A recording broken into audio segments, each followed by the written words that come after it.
Okay, so here we are, and so the first project that I do in my painting classes is we just jump right into collage, and it's just a way to get people out of their heads about painting. Most beginner painters have only ever just put paint onto a piece. And so what we do is we just jump right into collaging something without any design work, because the project is we're stepping into black and white. So here's white, but it's got some black on it. And then over time we start turning them into, we learn about the compositional tool called the rule of thirds. So you can see the rule of thirds is right in here, it's buried, which I will talk about. So we jump right into composition like right off the bat, so that this compositional tool is in all of our pieces. And once we kind of get to this, we let them sit, and because we're gonna paint them like half black, half white, or use paper collage stuff. And then we come back to these, which I'll show you in a moment. The next part of the project then is to experiment and explore. So we're splattering, we're scraping, we're using the back of our paintbrush to get these lines. It's really about like, what's it like when most beginning artists put paint on, but they don't know about taking paint off. So this is called a reductionist, where you reduce. You take paint off, you sand it off, it's wet, you use paper towels, we paint with our fingers, we learn how to splatter, and that then turns into this next project set. So we do two of these experimental ones. One is I walk you through it, and then the other one is you're on your own. So you're going to make two pieces, and then that steps us into values. And so this steps us into values. Where's my printed value piece? It goes into this. So we've got our values, so black and white. Then we go into a set of values, and we're going to work on mixing those. So these are steps that you can actually see, or a full gradation. And then that turns into these two pieces where we do an imaginary plant and animal, and we do it for a specific reason, but these are some of the examples, so that then you're actually mixing your values and you're putting those in here. And color is just putting color on top of values, understanding how to get a medium blue or a dark green or a light yellow.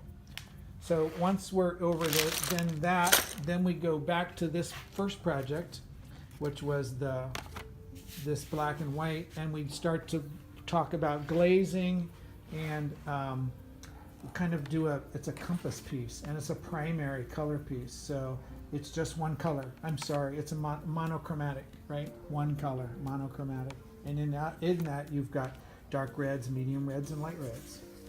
And so then after that we move into primary colors, right? The real primaries are cyan, magenta, and yellow.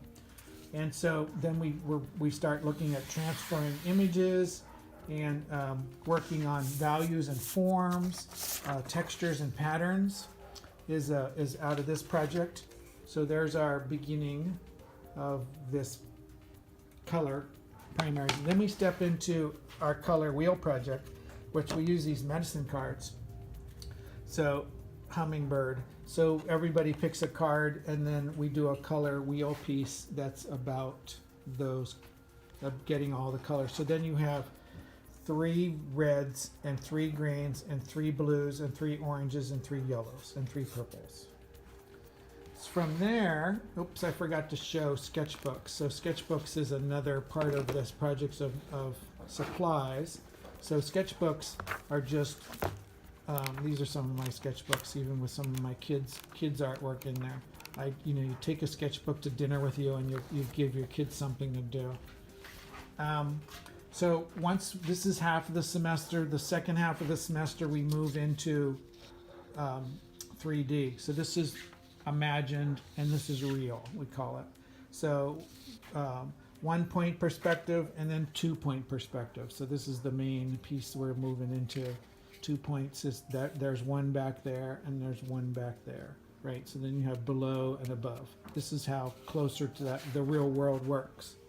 So we geek out and paint around with some of that, and beginning to start looking at light, half shadow, full shadow. And then from there, we're going to move into dimensional objects, a sphere and a cube.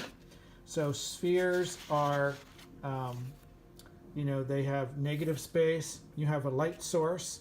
You have values. It's the same as the other piece that we're looking at, right? Each distinct layer of a value. That's how you turn a form. Goes into form shadow, and then reflected light and cast shadow.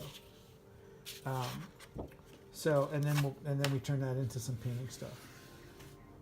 And then that turns into a cube, which we're looking at horizon lines, vanishing points. This alone is a key to understanding how the world works. It's pretty cool and simple. And then that can translate into a painting of both of those, right? Spheres and cubes. Because once you get this, then you can actually translate this into a lot of other stuff.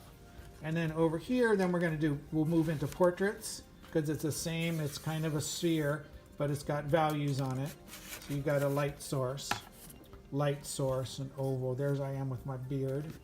And then the last project that I don't have any examples of is we do a final project where you're painting on a found object, and you've got a variety of stuff to pick from. So we're going to be looking at anti-racism and social justice and virus, you know, COVID stuff in this class, because that's what's happening on the planet.